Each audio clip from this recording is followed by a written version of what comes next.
the groomsman. I'll be your host, Jonathan.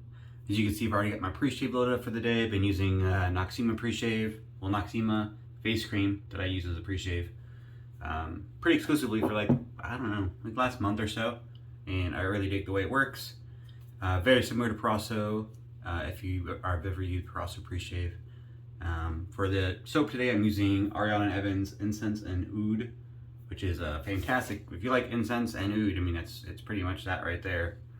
I'll put the set notes down at the bottom. I can't remember all of them, but incense and oud is, you know, kind of drawing you a picture there, right? Medium scent strength. It's not too, some of the incense scents can be pretty in your face and strong. Not necessarily a bad thing. I do have one by Murphy and McNeil, Aron Boros, but that one kind of gives me a bit of frag burn. It's a little bit too strong. This one smells really nice. Really nice. Like, I think it's a perfect scent strength for this.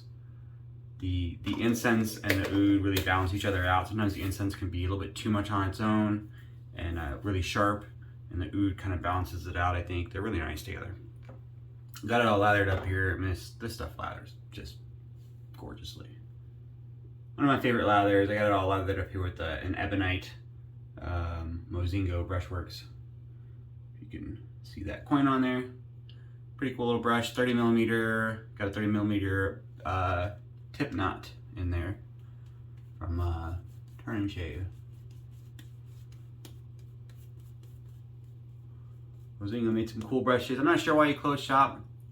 I didn't even know that he closed shop until after it was done. He had an Etsy shop, and then he had his own website, and now he does not.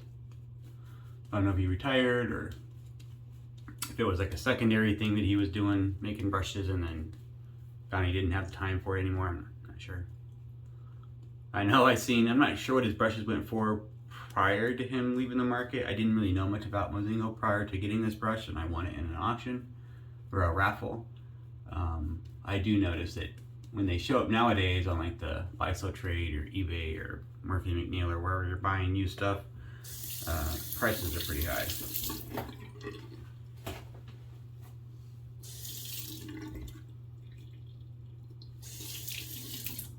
For the razor today, I'm using the Winning. This is on a razor rock handle though. The original Winning handle, which I do have right here. It's not a horrible design. I mean, it looks fine, but it's a little too smooth for me. I did put a light polish on the Winning head and the handle, and that made it even worse for me. The handle, when it's wet, is almost ungrippable. I've dropped it once, and I don't want to have that to happen again. So I just kind of stopped using this handle. It's got a little magnet in the bottom to pick up like razor blades. It's a neat design. It looks nice. It's just not grippy enough for me. It's way too slick with that polishing the steel. So today, it'll fit any standard handle. I just picked the Razor Rock one today. I've been using this one for a little bit with the nice knurling on there. The blade I got from a viewer. On the last video, I used Gillette 7 o'clock Super Platinum, the blacks, and I really like those blades. And they asked me if I had ever used the 7 o'clock Sharp Edge, because that was their personal favorite. And I have, but I don't remember. I don't remember the last time I used one or what my real opinion on it was. I went and looked at my blades, and I did have like half of a sleeve of them. I know I've given some away. If I sell stuff, I tend to throw blades in the box. If I sell a razor or something.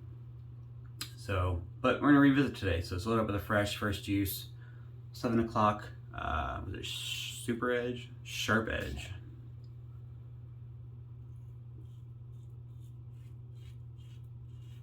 I do love the Winning. This was initially sold through the Wet Shaving Club. It was machined by Yates for the Wet Shaving Club, and it was like $50, I think, when they first offered it. And then they had like discounts and stuff. It was like the cheapest stainless steel razor you could possibly get. And then I don't know if Yates designed the Winning as well, or if Wet Shaving Club designed it and went to Yates for the machining. I'm not 100% sure how that worked, but Yates did do the machine work, at least. And now Yates owns the razor. So Yates bought the Wet Shaving Club. I'm not sure if they were kind of going out of business already, or if they got, moving on to different stuff, but he sold that storefront to Yates, and Yates brought back the America razor under his kind of banner, and then he came out with like titanium and I think a brass America razor as well. And then he said he's working on an updated winning design as well. So for those who have kind of wanted winning but haven't seen one, they haven't been on the buy sell trade page, and obviously they don't make them currently. Yates is bringing them back. I'm not sure what the updates will be yet. I'm not sure anything about it except that it's happening. I did see a post on his, I think it was on his Instagram page the other day, like a couple weeks ago. It was like, guess what I'm working on? And it had like some 3D CAD drawings, like razor design drawings. And it was the winning top cap. So he's working on it. I don't know what his timeline is. I'm curious what he, will do for as far as updates. When I first started reviewing this razor,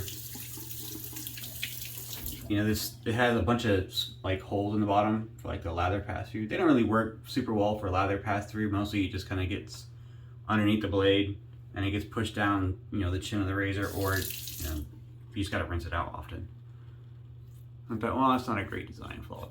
The lather pass through channels don't really work. At least not as lather pass through channels.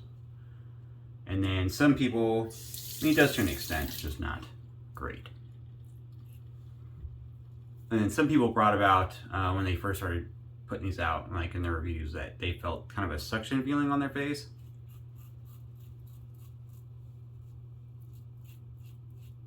I don't get that, but I get what they're saying. I did get it once. I had kind of a really dry lather. I think that contributed to that. And I think it's partially because there's like almost no blade gap. Like it's almost no blade gap at all. I can't tell if that's focusing or not. Very, very small blade gap. So there's no real place for the lather to go, and those lather pass-through channels are not the best. So that can kind of lead to a bit of a suction.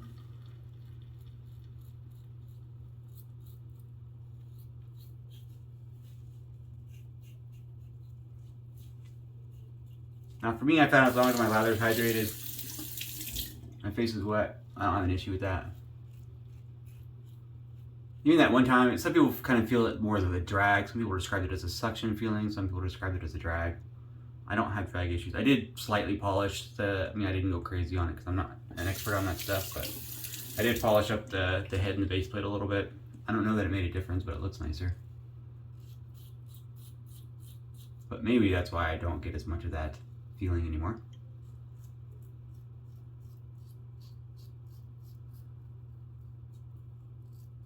But I'm curious if he's going to change the lather portholes or whatever you want to call them. Because I kind of came to the conclusion after using this for the last, however long I've had it, more than a year I think, that maybe that is why the razor is so good. Even though it's got almost no blade reveal, it's listed as a neutral exposure, I believe. No blade gap, like barely anything, for the lather to go through. I think maybe that lack of airflow and the way it gets kind of trapped with lather real quick, it kind of makes that suction feeling or that drag. And it's kind of holding the razor closer to your skin than it would otherwise. And maybe that's what leads it to the efficiency that I get from this razor, which is off the charts.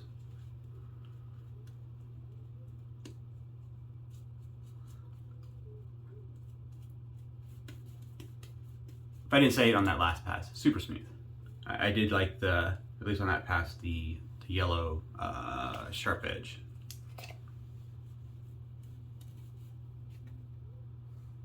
I'm making a mess over here. Alright, second pass. And there's not a lot of blade feel with this razor, just enough. Like I can feel where it's at. Like you can kind of hear it. I can feel that it's like cutting, but I don't feel like a blade edge. I don't feel in any danger of cutting myself with this razor, although it's definitely possible.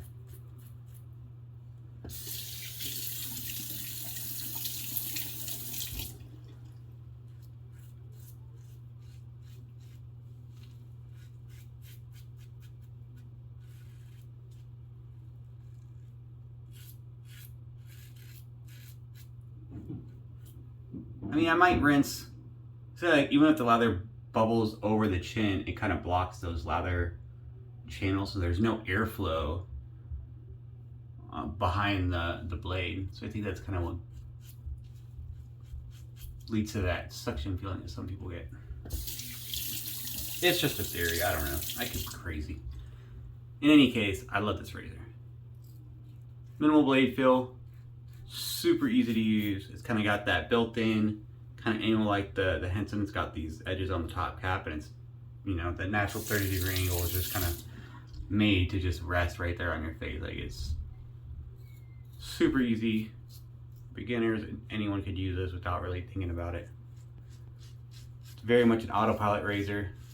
I don't have to worry about like finding the angle or keeping the right angle. Oh, I forgot I want to cross the green path. I'm doing all kinds of weird things today. It's smooth enough to do plenty of like touch-up passes and buffing as necessary to get the, you know, end result you want, the BBS, or work on your trouble spots without causing issue. I'm not saying you can't get razor burn with this from like over shaving.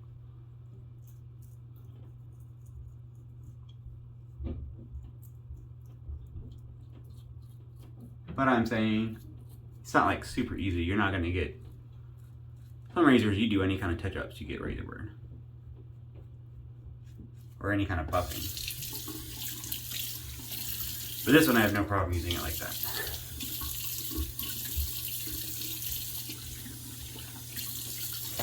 And I'd rather do 3 passes and, you know, some touch-ups and kind of buff out the spots that I want and get that kind of glass smooth BBS finish at the end than have a more aggressive razor with more blade feel and try to do a 2-pass shave, but then risking irritation and razor burn. That's how it works for me anyways. You know, everyone's face is different.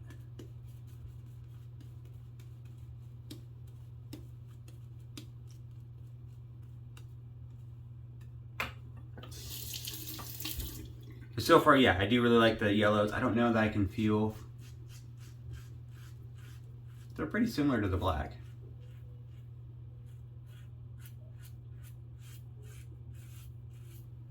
Black might be just a little bit smoother. Like, maybe it's not smoother, maybe they're a little bit sharper, so it feels smoother on the shave.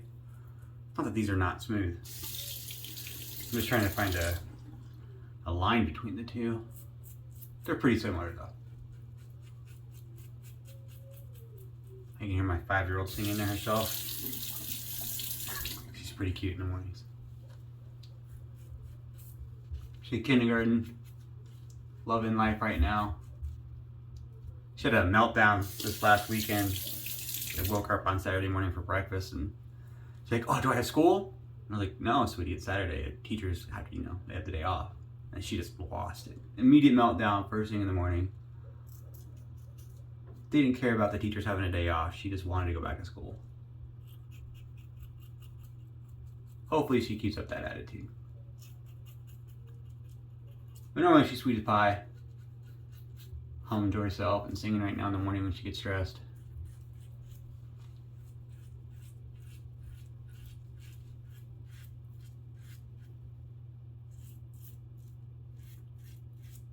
Super smooth.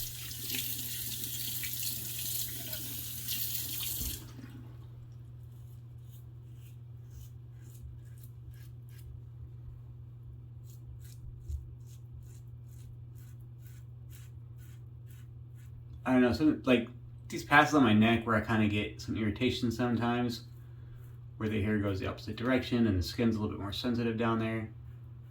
This razor is able to clean those spots more efficiently with less irritation than most razors. It really stands out in that. The Henson's really good for that as well, but the Henson is not as efficient as the winning.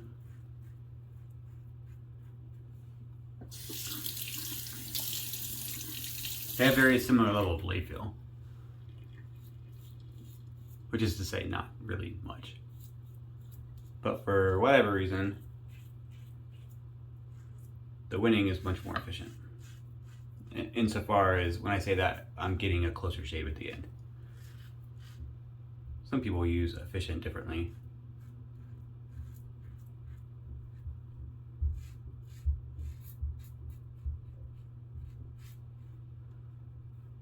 When I say aggressive, I mean blade feel. When my Twilight razor is really aggressive, I mean, wow, it has a ton of positive blade exposure and I can feel it very aggressively on my face. When I say razor is very sharp or very, working well at cleaning the hair off my face and getting to a BBS, then that's efficiency. Its ability to do the job well.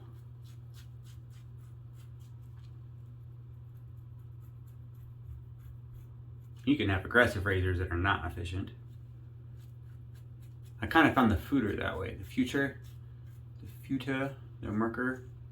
I mean, it looks cool, but I didn't really care for the design too much. I thought I had a lot of blade chatter, especially against the grain. I think that's the blade clamping just wasn't good enough. Maybe that's just how it worked for me.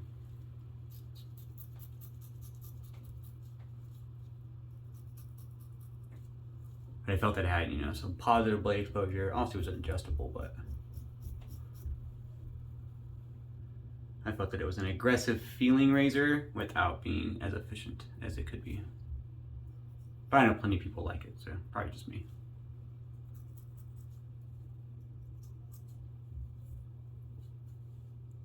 This razor is so awesome. Looks super comfortable to use. I do highly recommend this. When Yates comes back out, if you don't have one, have been thinking about it, or you're sorry you missed out before. I'm not much of the FOMO thing. I try not to be anyways. I mean, I've fallen for the FOMO thing just like anybody has. But I try not to. And I try not to promote that FOMO attitude, that fear of missing out, don't sleep on this, and no, you don't want to miss this, and you better get in early before they sell out. I try not to do that.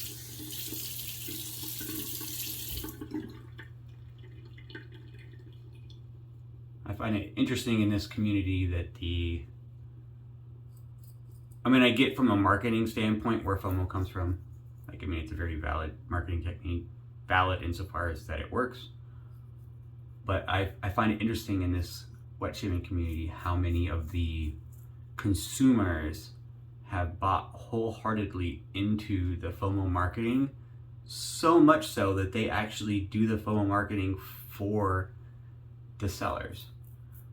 So people like whatever, PA will come out with a set, or House of Mammoth will come out with a set, and then you'll get consumers, sometimes the people that admin the groups and sometimes just other group people, and they'll post, the Facebook link about it, or the sell page for this product, and oh, this just came out and it's amazing and the best thing ever, and don't miss out, and you don't want to sleep on this one, you'll probably never get a chance again, or oh, this is a special release, once it's gone, it's gone. And they're doing all of this FOMO marketing for another company. I just find it funny. I just find it a little distasteful.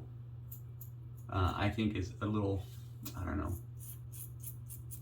It's like blitz marketing at a salesman, where they throw a bunch of numbers in your face real quick to try to confuse you and confuse your thinking, your critical thinking skills.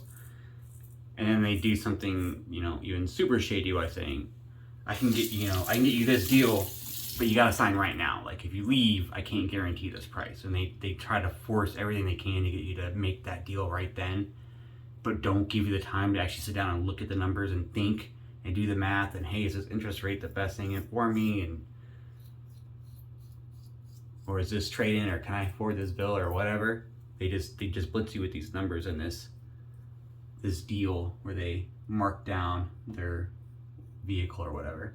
So it's a salesman technique. It works. They wouldn't keep doing it if it didn't work.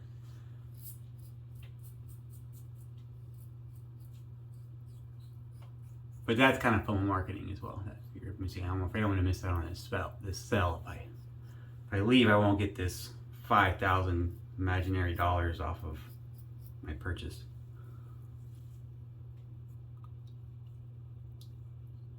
Anyways, I can't remember why I got onto that. Oh, so I'm not gonna like FOMO you about the winning. It wasn't out, or it was out, and then it got kind of discontinued. I don't know why. Wet Shaving Club stopped making them. I imagine the profit margin wasn't great on them. I mean, there was stainless steel razor. Also, he was going to cut. You could tell like by the machining marks, not really machining marks, but they didn't smooth out the edges on the winning. It was very, you got the cut, you got to cut, you got to cut, you got to cut as a machine worker, and they didn't spend extra machining time to round out that head and make it look more visually appealing. I don't mind the look of this, by the way. But when it comes to CNC machining on a razor, time is money. That's where usually the pricing behind anything it's CNC machine just comes from how long it takes and what type of bits and everything that it takes on the CNC machine. So if you're taking 15 minutes to build a part and I can build so many parts in an hour, then that's gonna, an hour of CNC machine work equals whatever the dollar amount is. But then it's an hour is an hour. So if your part takes 30 minutes and you're only making 2 an hour, then that's kind of driving the individual price parts up. So I think he was going for the least cuts available or necessary in order to get the desired end product. And so he was maxing out how many parts he could put out per hour. I think it's a great idea and a great design. So he ended up coming out, I think, like I said, $50 for these when they first came out. Plus they had like, sign up for the newsletter and get 10% off or 15% off, whatever. So they had some crazy great deals going on. And I like it. And I don't know if Yates is gonna have the same price point. But I do recommend it. I do really like it. I don't think you have to have FOMO if you're missing out. I don't think it's going to go anywhere now that Yates bought it and picked it up and is going to continue making it. I think once he gets, into the machining for it, and he'll just have a continued stock for it. I'm going to do a cold water splash, and I'll be back for post shave. All right, I'm back. Thanks for sticking with me. Didn't really do much of touch-ups. I had like one little spot right here, or one little spot over here, kind of by the corner of my jaw. And that was it. There was no real touch-up passes other than what you saw me do on camera. The winning is the bee's knees. I love this razor. It's definitely it is definitely my top 5. I haven't done a top 5 or top 10 razors in quite some time, but I need to. And this is definitely in the top 5. It's very high up there. It hits all the marks for me. It's easy to use. I don't have to think about it too much. I get the result that I want. I mean, I get a really, really smooth, very, very close BBS shave every time. It works great on my trouble spots. It works great against like the ear to neck pass, which is kind of difficult for me, and this spot on my neck where the hair goes the other direction. Perfect all the way across. I love the winning. And I'm excited that they're coming out with the winning again via Yates. I'm curious if he's going to go like he did with the America, if he's going to offer a titanium version or a brass. I was joking with the other groomsmen about how if he came out with a titanium, I'd buy it. I'm not sure if that's the case though. Not that I have anything against titanium. I just don't know. I'll see what he comes out with on the new designs. I like the razor so much. I don't know if I need to buy another one.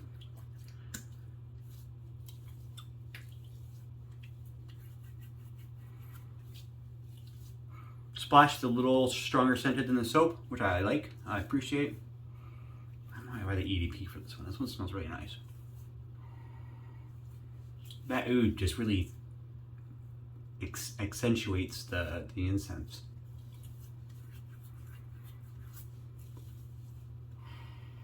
That's nice. I do. I really like this scent. I don't know why I don't use it more often, but I'm gonna for sure. I think somehow I got like moved. My wife moved a bunch of my shaving stuff and then organized it. Admittedly, she organized it much better than I had it, and it looks much prettier. Not just the stuff I have at bottom of my sink, but all of my old vintage stuff and my extra soaps and splashes. And somehow during that move, this got moved up to the top shelf, and maybe that's why I hadn't used it in a while, just because it was kind of out of sight, out of mind. Fantastic shave though. I love the scent. Really, really nice. A&E K2E.